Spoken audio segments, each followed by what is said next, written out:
Hello दोस्तों, मैं हूं सीए अमित हरखानी और आज के वीडियो में हम देखेंगे जीएसटी वैल्यूएशन का सेकंड पार्ट। कल हम लोग ने जो वीडियो में देखा वो जीएसटी वैल्यूएशन का फर्स्ट पार्ट था जिसमें हम लोग ने सेक्शन 15 सबसेक्शन 1 समझा था। आज सेकंड पार्ट में हम लोग सेक्शन तो नहीं है बट उसके रिलेटेड ऐसे सरकमस्टेंसेस है जो हम लोग आज देखेंगे। ठीक है, तो फर्स्ट सरकमस्टेंसेस है कि warranty supply of parts to end consumer through dealership. ठीक है, तो उसमें क्या फर्स्ट ऑफ ऑल तो हम लोग क्या समझेंगे वारंटी किसे बोलते हैं।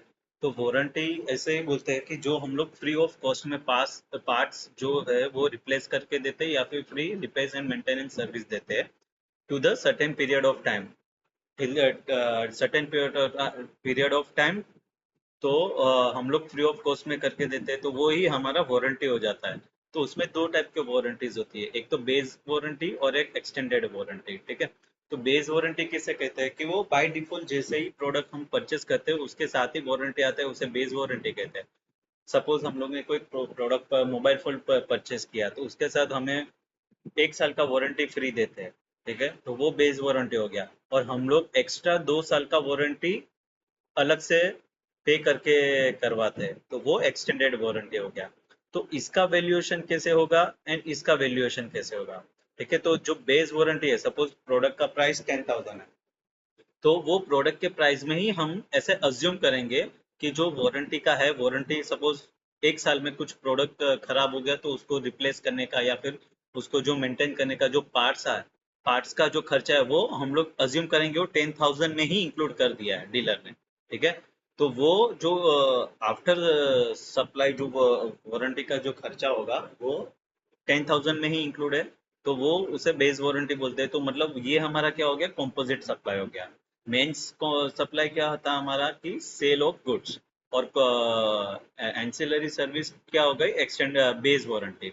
अब एक्सटेंडेड वारंटी, तो एक्सटेंडेड वारंटी में क्या होगा कि आपने सपोज मोबाइल 10,000 का परचेज किया और आपने 2 साल का अलग से एक्सटेंडेड वारंटी लिया जिसका आपने पे किया 3,000 रुपीज। तो वो 3,000 रुपीज है वो आपका एक्सटेंडेड वारंटी का वैल्यूएशन हो गया। ठीक है, तो आपको जीएसटी किस पे भरना पड़ेगा, 13,000 के ऊपर। तो ये हो गया बेस वारंटी और एक्सटेंडेड वारंटी। ठीक है, अब हम लोग एग्जांपल के थ्रू समझते हैं। सपोज हम लोग हुंडई का एक एग्जांपल लेते हैं। हुंडई का शोरूम है, वहां से आपने एक कार परचेज की है। ठीक है, तो आपको क्या करते हैं कि 5 साल तक या फिर सपोज गिन लेते हैं कि 3 साल तक आपको बेस वारंटी दिया हुआ है। सपोज सेकेंड ईयर में आपका कुछ पार्ट्स खराब हुआ, मोटर मोटर कार का, तो वो जो हुंडई कंपनी है वो आपको रिप्लेस करके देगी फ्री ऑफ कॉस्ट। ठीक है, तो जो फ्री ऑफ कॉस्ट आपको रिप्लेस करके दिया तो वो अमाउंट के ऊपर हमें हुंडई वाले को जीएसटी पे करना पड़ेगा या फिर नहीं करना पड़ेगा। ठीक है, तो उसमें होता क्या है कि जो जब भी गाड़ी बेचते हैं हुंडई वाले, तो क्या करते हैं उसको पता ही रहता है कि अगर सपोज इसका कुछ खर्चा आया वारंटी का तो उसका अप्रोक्सीमेटली इतना कॉस्टिंग रहता है, इतना कॉस्टिंग कॉस्टिंग होगा मुझे। तो वो कॉस्टिंग कंसिडर करके ही वो प्रोडक्ट बेचते हैं आपको। तो जीएसटी में क्या गवर्नमेंट ने क्या बोला हुआ है कि जब भी आप बेस वारंटी देते हो तो हम लोग अज्यूम करेंगे वो वारंटी का जो भी अप्रोक्सीमेटली कॉस्टिंग आने वाला है वो आपने ऑलरेडी कंसिडरेशन में कंसिडर किया हुआ है। तो जब भी आप फ्री पार्ट्स रिप्लेस करके दोगे या फिर उसका सर्विस करके दोगे, रिपेयर एंड मेंटेनेंस, तो उसके ऊपर आपको जीएसटी पे नहीं करना है। ये हो गया फर्स्ट थिंग। सेकेंड थिंग, अगर हम लोग सेक्शन 7 देखेंगे तो उसमें क्या है कि अगर कंसिडरेशन नहीं मिला तो हमें उससे सप्लाई नहीं मानना है। लेकिन यहाँ पे तो गवर्नमेंट ने बोला कि ठीक है सप्लाई है लेकिन उसका कंसिडरेशन हम लोग को मेन प्रोडक्ट बेचने के टाइम ही हम लोग ने इंक्लूड कर दिया। दूसरी चीज आती है कि जो हम लोग ने फ्री ऑफ कॉस्ट में जो कंपोनेंट्स रिप्लेस किए हुए हैं उसके ऊपर आईटीसी मिलेगा या फिर नहीं मिलेगा, क्योंकि उसके ऊपर तो हम लोग ने जीएसटी भरा ही नहीं है। ठीक है, क्योंकि आप बोलोगे कि सर वो तो उसके ऊपर हम लोग ने जीएसटी भरा ही नहीं है, लेकिन अभी मैंने क्या बोला कि उसका जो कॉस्टिंग है वो ऑलरेडी कंसिडर किया हुआ है कि मेन प्रोडक्ट बेचने के टाइम। तो हम लोग ऐसा नहीं बोल सकते कि उसका हम लोग ने विदाउट कंसिडरेशन हम लोगों ने ये किया हुआ है। तो उसके ऊपर का जो आईटीसी होगा वो भी हुंडई वाले को मिलेगा। थर्ड चीज आती है कि अगर सपोज हुंडई वाला सर्विस नहीं देता है, हुंडई का जो डीलर्स होते हैं वो सर्विस देता है, तो उस वो केस में क्या होगा। सपोज हुंडई का ऑथोराइजेशन सर्विस सेंटर है XYZ लिमिटेड।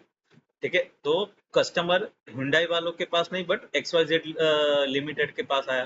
तो बोला कि भाई मेरा ये वारंटी में है कार, तो ये मेरा कुछ पार्ट्स खराब हो गए तो आप मुझे रिप्लेस करके दो। तो XYZ लिमिटेड को तो उसको करके ही देना पड़ेगा फ्री ऑफ कॉस्ट में। तो जो XYZ लिमिटेड ने अगर सपोज सर्विस किया या फिर कुछ सर्विसिंग के पीछे कुछ खर्चा किया, तो उसके ऊपर उसको GST पे करना पड़ेगा कि नहीं पे करना पड़ेगा? ऑब्वियसली नहीं करना पड़ेगा, क्योंकि उसका कॉस्टिंग ऑलरेडी मेन सर्विस जो था जब भी कार सेल किया उसमें इंक्लूड हो गया। ये तो हो गया सर्विस। अभी सपोज XYZ लिमिटेड क्या करेगा, उसमें जो भी पार्ट्स रिप्लेस करना होता है वो क्या करे, आइदर रिप्रेजेंटेशन देगा हुंडई वाले को कि ये पार्ट्स रिप्लेस करना है तो आप मुझे दो, मैं आगे कस्टमर को वो पार्ट्स रिप्लेस करके देता हूँ। ये फर्स्ट सिनारियो हो गया, तो ये केस में भी GST नहीं आएगा। सेकेंड सिनारियो क्या होता है कि सपोज XYZ लिमिटेड के पास पार्ट्स नहीं है, उसने क्या किया, मार्केट से वो पार्ट्स परचेज किया और फिर कस्टमर को रिप्लेस करके दिया। ये वाले केस में भी उसे GST नहीं पे करना है। थर्ड केस में क्या होता है कि अगर उसने जो मटेरियल परचेस किया होता है हुंडई वालों से, उसमें से ही वो पार्ट्स रिप्लेस करता है, तो वो केस में क्या होता है कि GST पे नहीं करना पड़ता है, लेकिन डीलर का तो नुकसान हो जाता है। अगर डीलर ने मार्केट से परचेज किया तो उसका तो नुकसान है, तो वो क्या करता है, जो मार्केट से परचेज करता है ना, तो XYZ लिमिटेड क्या करता है, हुंडई वाले को बिल रेस करता है कि मैंने तुम्हारे बिहाफ में इसको रिप्लेस करके दिया, जो जहां मेरा खर्चा लगा, ये पार्ट्स मैंने बाजार से परचेस किया तो उसके रिलेटेड वो टैक्स इनवॉइस इश्यू करता है। तो जो टैक्स इनवॉइस इश्यू करेगा उसके ऊपर उसको GST पे करना पड़ेगा। सेकेंड वाले केस में क्या था, रिप्रेजेंटेशन देगा कि आप हुंडई वाले को बोलेगे कि आप मुझे पार्ट्स दो, मैं रिप्लेस करके, वो केस में तो कुछ नहीं होगा। थर्ड केस में क्या होगा कि अगर सपोज उसने हुंडई वालों से ही पार्ट्स परचेस किए थे और वही पार्ट्स में से उसने कस्टमर को रिप्लेस करके दिया, तो होगा क्या कि वो XYZ लिमिटेड क्या करेगा, हुंडई वाले को क्रेडिट नोट दे देगा, मतलब हुंडई वाला डीलर को क्रेडिट नोट दे देगा। ठीक है, तो ये हो गया थर्ड केस। फोर्थ केस में क्या होता है कि अगर सपोज आप डीलर बोलेगा कि मैंने पार्ट्स का तो हो गया, अगर सपोज मैंने फ्री में सर्विस करके दिया कस्टमर को, तो मेरा तो मेहनत गया, तो उसका पैसा XYZ लिमिटेड कहाँ से रिकवर करेगी, हुंडई वालों के पास से। तो वो जो हुंडई वालों के पास से जो अमाउंट रिकवर करेगी, सपोज उसने किया 10,000 रुपीज, तो वो जो 10,000 रुपीज वो लेगा XYZ लिमिटेड, तो उस 10,000 प्लस GST लगा के उसको टैक्स इनवॉइस देना है। तो उसके लिए वो सप्लाई किसको दिया माना जाएगा कि XYZ ने हुंडई वाले को सप्लाई दिया, वैसा माना जाएगा। और हुंडई वाला क्या करेगा, वो 10,000 के ऊपर जो GST पे किया डीलर को, उसका ITC ले लेगा। ठीक है, ये फर्स्ट केस हो गया, ये सारे क्वेश्चंस है, तो यही मैंने आपको शॉर्ट में समझा दिए एग्जाम्पल के थ्रू। ठीक है, तो ये हो गया बेस वारंट, ये वारंटी वाला केस। सेकंड हम देखेंगे, यस ये वाला, physician sample of drugs provided to the represent. अब होता क्या है, इसमें भी हम लोग एक एग्जांपल के थ्रू समझेंगे। होता क्या है कि सपोज फार्मास्यूटिकल कंपनी क्या करती है कि फ्री सैंपल देती है डॉक्टर लोगों को। ठीक है, और डॉक्टर क्या करता है कि वो अपने पेशेंट को देता है। तो जब डॉक्टर अपने पेशेंट को देता है तभी तो जो फीस चार्ज करेगा वो ऑब्वियसली वो ऐसे माना जाएगा कि वो जो दवाई का कॉस्टिंग है वो हमारे पास से जो डॉक्टर ने फीस कवर किया हुआ है उसमें ही इंक्लूड है। तो भले ही डॉक्टर का सर्विस एग्जेम्प्टेड है, तो हम लोग वैसे ही मानेंगे, ठीक है हाँ ये डॉक्टर ने हमारे पास से रिकवर किया, वैसे ही हम लोग मानेंगे। लेकिन जो फार्मास्यूटिकल कंपनी है डॉक्टर को जो फ्री में सैंपल दिए हुए है, तो उसका क्या, तो उसका फार्मास्यूटिकल कंपनी को ITC मिलेगा या फिर नहीं मिलेगा। दूसरा चीज कि अगर सपोज ITC उसने ले लिया लिया हुआ है, तो उसके ऊपर उसने जो फ्री में सैंपल बांटे हुए हैं डॉक्टर को, तो उसके ऊपर GST पे करना पड़ेगा कि नहीं पे करना पड़ेगा। तो फर्स्ट थिंग हम समझेंगे कि सेक्शन 7 में क्या लिखा है, अगर कंसिडरेशन नहीं है तो सप्लाई नहीं है, सप्लाई नहीं है तो GST नहीं है। ठीक है, तो ये अगर फार्मास्यूटिकल कंपनी अगर फ्री ऑफ कॉस्ट में इनको डॉक्टर को सैंपल ड्रग सैंपल देते हैं, उसके ऊपर GST नहीं पे करना अनलेस एंड अनटिल, हाँ अगर कोई नॉन मॉनिटरी कंसिडरेशन होगा तो अलग बात है। मॉनिटरी कंसिडरेशन नहीं है तो उसके ऊपर GST, हाँ। लेकिन फिर वो जो दवाई बनाने के लिए जो इनपुट यूज किया होगा फार्मास्यूटिकल है, उसके ऊपर उसको ITC रिवर्स करना पड़ेगा फार्मास्यूटिकल कंपनी को। ठीक है, तो ये हो गया सेकेंड। अब आता है कि stock issue for discharge of CSR activity. Companies act में क्या लिखा हुआ है कि अगर तुम्हारा टर्नओवर सर्टेन थ्रेशोल्ड लिमिट से ऊपर जा रहा है तो आपको CSR एक्टिविटी करना कंपलसरी है। CSR एक्टिविटी मतलब क्या कि कुछ portion of net profit company को अपने इन्वायरमेंट के पीछे खर्चा करना पड़ता है कंपलसरी, क्योंकि कंपनी क्या करती है, इंफ्रास्ट्रक्चर यूज करती है, इन्वायरमेंट को थोड़ा डेंजर, इन्वायरमेंट को खराब करती है अपने केमिकल्स के लिए। तो कंपनी को रिस्पॉन्सिबिलिटी बनती है कि एनवायरमेंट के पीछे कुछ खर्चा करे। तो ये कंपलसरी क्लोज में डाल दिया हुआ है कि CSR एक्टिविटी के लिए कंपनी को कंपलसरी इतना % खर्चा करना ही पड़ेगा हर साल। तो अगर सपोज कोई एक कंपनी है, उसने क्या किया, CSR एक्टिविटी के लिए गुड्स दिए, ठीक है, तो वो गुड्स तो ऑब्वियसली उसको तो सामने से कुछ मिलने वाला नहीं है, तो उसके ऊपर GST आएगा कि नहीं आएगा, फर्स्ट थिंग। तो यहाँ पे क्लेरिफिकेशन क्या है कि अगर मुझे सामने से कुछ हम सप्लाई, क्या सप्लाई किसे मानते हैं, हमें, हम कुछ सामने से दे रहे हो, हमें कुछ सामने से मिल रहा है, कंसिडरेशन, कंसिडरेशन होगा तो ही हमें सप्लाई मानेंगे। तो कंसिडरेशन भी कल हम लोग ने देखा था, क्विड प्रो क्यू मतलब समथिंग गिवन और receive in return of something else, ठीक है। तो हम यहाँ पे गुड्स दे रहे हैं CSR एक्टिविटी के लिए, रिटर्न में हम लोग को क्या मिल रहा है, हम लोग को लॉ का कंप्लायंसेस मिल रहा है। तो वो गवर्नमेंट क्या बोल रही है कि तुम भले ही आपको फिजिकली दिखाई ना दे, लेकिन तुम्हें अल्टीमेटली इन रिटर्न क्या मिल रहा है, लीगल कंप्लायंसेस मिल रहे हैं। कि आपने अगर गुड्स CSR एक्टिविटी के लिए दिए तो आपको लीगल कंप्लायंसेस आपने कर दिए, तो वो रिटर्न में आपको वो कंप्लायंसेस मिल रहे हैं। तो ये केस में GST लगेगा, तो आपको उसका ओपन मार्केट वैल्यू जो रहता है उसके ऊपर GST पे करना पड़ेगा।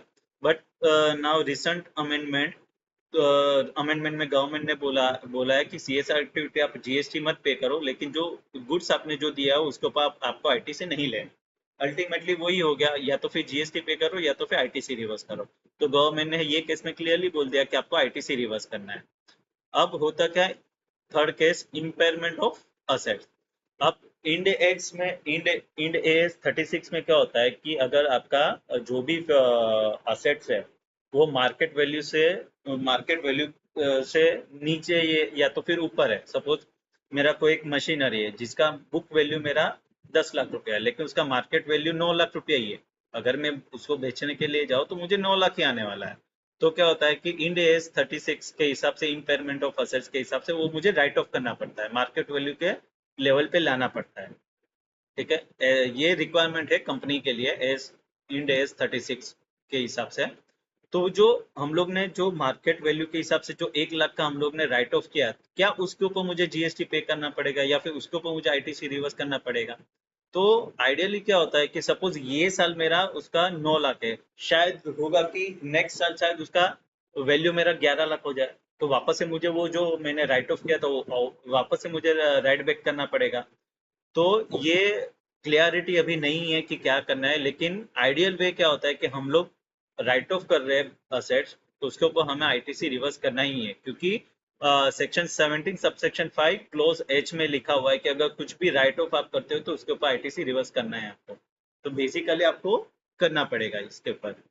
अब क्या होता है कि लीज का प्रोवाइडेड टू एम्प्लॉय, ठीक है।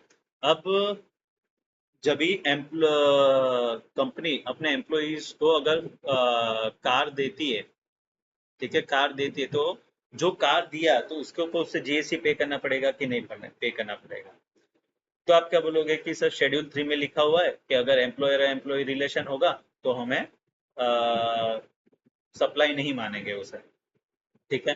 तो यहाँ पे हम लोग को क्लोजली लुक क्या करना है कि हमें ये देखना है कि जो एम्प्लॉइज को जो कार दिया दी हुई है तो वो ऑफिस यूज के लिए दिया हुआ है कि पर्सनल यूज के लिए। फर्स्ट पॉइंट ये चेक करना है। सेकंड चेक करना है कि कंपनी की पॉलिसी क्या है, कि मतलब हर एम्प्लॉइज को ये फैसिलिटी दे रहा है या फिर कुछ एम्प्लॉइज को ये फैसिलिटी दे रहा है या फिर कुछ लेवल के एम्प्लॉइज को ही ये फैसिलिटी दे रहा है। तो पास प्रैक्टिसेस देखना है हमें।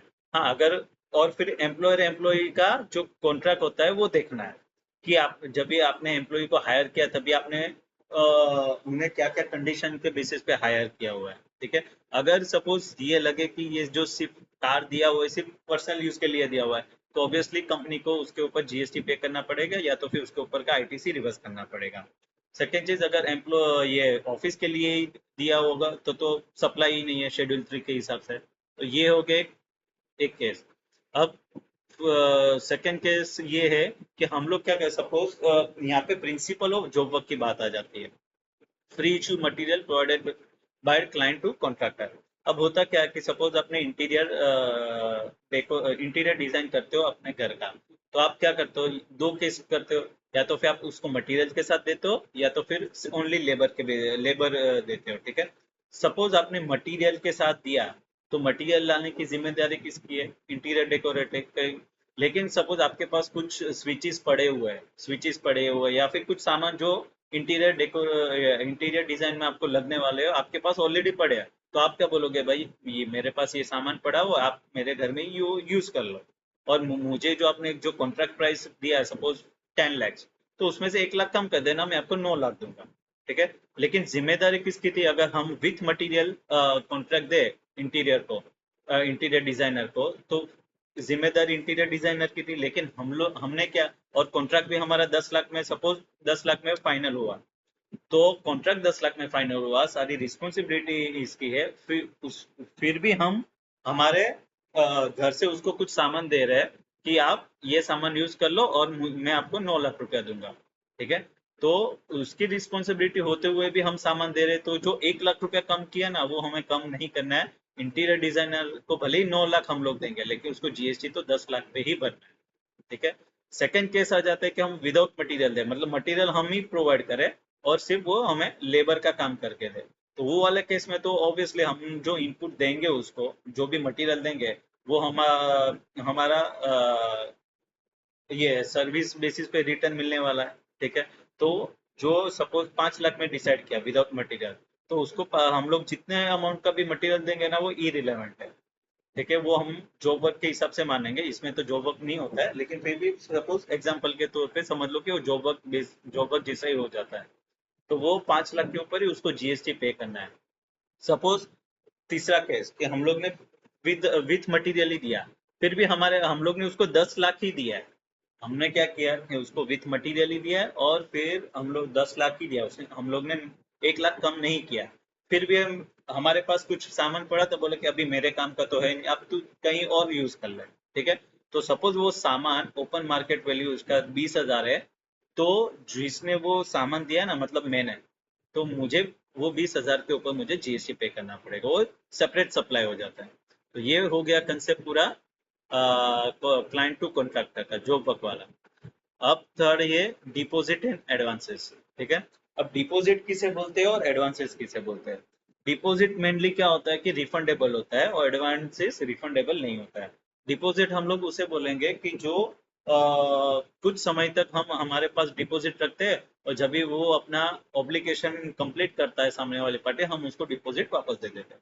और एडवांस में क्या है कि हम लोग कुछ गुड सेल करते हैं, तो उसके बेसिस पे हम एडवांस ले लेते हैं, ठीक है। तो वो एडवांस हम लोग कहीं ना कहीं कंसिडरेशन में एडजस्ट ही करने वाले हैं, ठीक है। तो वो advance always be A consideration and deposit never be a consideration. हाँ, अनलेस एंड अनटिल वो डिपॉजिट अगर कंसिडरेशन में कन्वर्ट कर लेता है सप्लायर, तो अलग बात है। जैसे कि सपोज कोई हम लोग ने रेंट पे एक इमूवेबल प्रॉपर्टी लिया, मैंने 1 लाख रुपया डिपॉजिट दिया, और सामने 10,000 रुपया पर मंथ रेंट डिसाइड किया।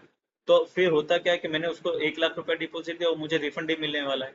अब हुआ क्या कि जब भी मैंने रूम खाली किया, तभी मैंने उसको 2 महीने का भाड़ा नहीं दिया हुआ, ठीक है। तो वो क्या करेगा, 20,000 काट के मुझे 80,000 ही देगा, ठीक है। तो जो 20,000 मेरा काटा है ना, वो भी उसके ऊपर लैंडलॉर्ड को क्या करना पड़ेगा, जीएसटी पे करना पड़ेगा, ठीक है। तो ऐसा नहीं कि सिर्फ नाम देख के हम लोग डिसाइड कर देंगे कि हाँ डिपॉजिट है तो जीएसटी नहीं लगेगा, एडवांस है तो लगेगा, ऐसा नहीं। डिपॉजिट होगा फिर भी लगेगा, लेकिन उसका हम लोग सिचुएशन देखना पड़ेगा कि वो सिचुएशन में उसने कंसिडरेशन में कन्वर्ट किया है कि नहीं किया है, ठीक है। तो आज के लिए ये 4-5 एग्जाम्पल देखे, कल हम लोग देखेंगे सेक्शन 15 सब सेक्शन 2। तो आज के लिए इतना ही, थैंक यू वेरी मच।